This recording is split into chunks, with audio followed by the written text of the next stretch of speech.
विकास दिगरे अग्रसर हेउछि आम भद्रक। इतिहास को पछकु ठेली विकासर नुआ फर्द जोड़ी हेउछि भद्रक रे।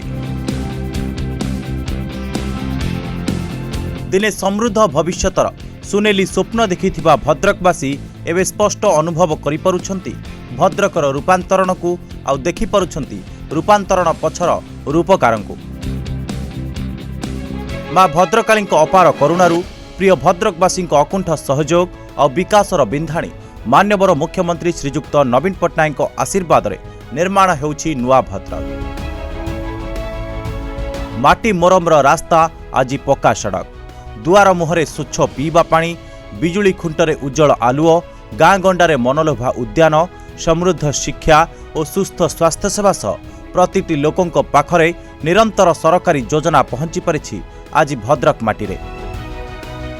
आदर्श मुख्यमंत्री पदांक अनुसरण करी भद्रक माटीर सुयोग्य संतान प्रिय विधायक संजीव मल्लिक नेतृत्व में भद्रक निर्वाचन मंडली आगे चली स्वर्णिम साक्षर लेखिबाकू। सन 2019 भद्रकर विकास पाई भद्रकवासी भोट दियंती शंख चिन्ह विजयी हुंती युवनेता संजीव मल्लिक। नवीन बाबूंक प्रति भद्रकवासी समर्थन अजाड़ी होई पड़े संजीव उपरे आउ एहा परे भद्रक माटीरे आपे आंकी हो जाए स्वाभिमान चित्र।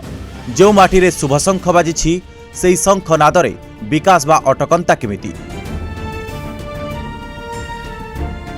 स्वाभिमान माटी को समृद्ध करिबार प्रतिबद्धता, सहर को स्मार्ट करिबार संकल्प आउ समग्र निर्वाचन मंडली रे उन्नतिर रेखाचित्र आंकिबार झुंक जड़े युव विधायक को राजनीति बदल रे सेवानीतिर रास्तार आगे नहीं आउ सेठू चलिबा आरंभ करिथिबा प्रिय विधायक संजीव मल्लिक केबे पछको फेरी चाहि नांती।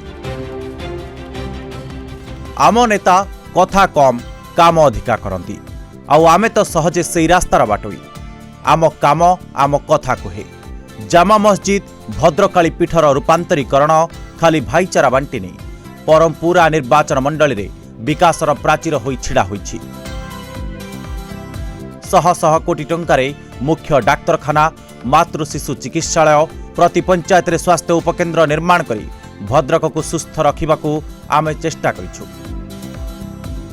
विराट आरएमसी मार्केट, नुआ बस स्टाण्ड आम प्रगतिर प्रतीक भावे सगौरवे मुंड टेकी छिड़ा होईछि।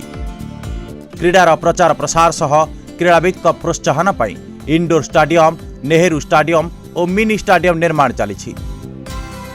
गाँव और सहरर अलिया सफा पाई ट्रिटमेंट प्लान स्थापन होईछि। समग्र निर्वाचन मंडलीर समस्त हाईस्कूल को 5T अंतर्भुक्त करा जाई रूपांतरीकरण करा जाईछि। एथिसहित आवासिक छात्रावास निर्माण होई शिक्षा क्षेत्र में वैप्लविक जागरण सृष्टि होईछि। सबु रास्ता को पक्का और कंक्रीट करने अहरह उद्यम करुछु आमे, जार नग्न उदाहरण भद्रकरू आखंडलमणि रास्ता। पौरांचल जागा मिशन ठारू आरंभ करी रास्ता घाट ड्रेन निर्माण दिगरे गुरुत्वारोप करा जायछि। ग्रीनफिल्ड योजना रे गांठू सहर सबुठी आलोकीकरण करा जायछि। विभिन्न योजना रे पंचायत मानकरे ओवरहेड पानी टांकी निर्माण होई गाँ गाँव में पानीय जल समस्यार समाधान पाई चेष्टा चली। विद्युत समस्यार स्थायी समाधान पाई इलेक्ट्रिक सब सेंटर स्थापना करा जायछि। आउ गुजी तरड़ा ठारे सालंदी नदी उपरे कोटी कोटी टंकारे ब्यारेज निर्माण होई चाष खेत को निरंतर जल जोगाण संभव हेबाकु जाउछि।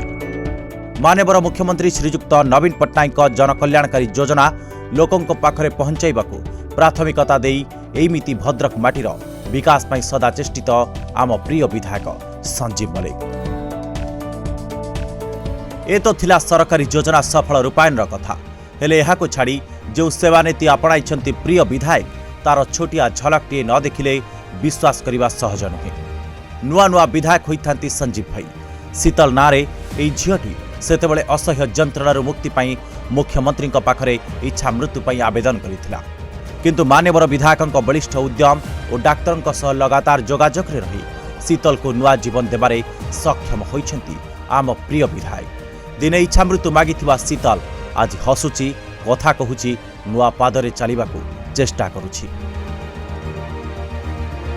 भद्रकर विकास रे निरंतर सहयोग करिथिबा माननीय मुख्यमंत्री श्रीयुक्त नवीन पट्टनायक, बीजेडी सांगठनिक संपादक प्रणव प्रकाश दास तथा आम समस्तंकर अति आपणार बबी भाई, जिला पर्यवेक्षक तथा धर्मशाला विधायक प्रणव बलवंत राय और सर्वोपरि आम प्रिय भद्रकवासी को अशेष अशेष धन्यवाद और कृतज्ञता ज्ञापन करुछु।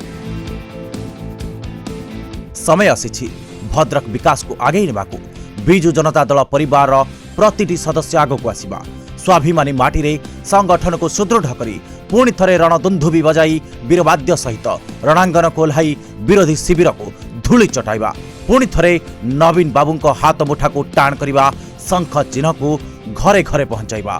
चलंतु एक स्वर रे कहिबा जय बीजेडी जय नवीन।